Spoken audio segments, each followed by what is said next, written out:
Hyderabad Saifabad police station పరిధిలోని LB stadium Fateh Maidan gate వద్ద ఒక్కసారిగా బెంజ్ కారులో చెలరేగిన మంటలు భారీగా ఎగిసిపడడంతో భయాందోళనకు గురైన స్టేడియం సిబ్బంది పోలీసులు అగ్నిమాపక సిబ్బందికి సమాచారం అందించారు. ఘటనా స్థలానికి చేరుకున్న పోలీసులు అగ్నిమాపక సిబ్బంది మంటలను ఆర్పారు. ఎలాంటి ప్రాణ నష్టం జరగకపోవడంతో స్థానికులు పోలీసులు ఉప్పురి పీల్చుకున్నారు.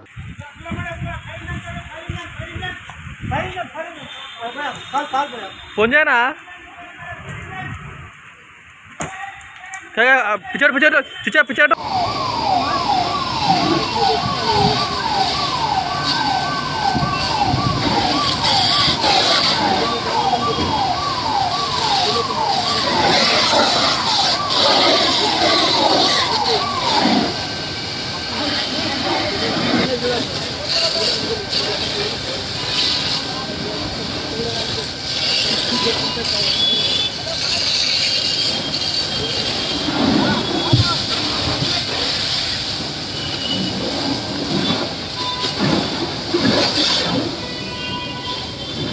మరిన్ని అప్డేట్స్ కోసం మా ఛానల్ ని సబ్స్క్రైబ్ చేయండి.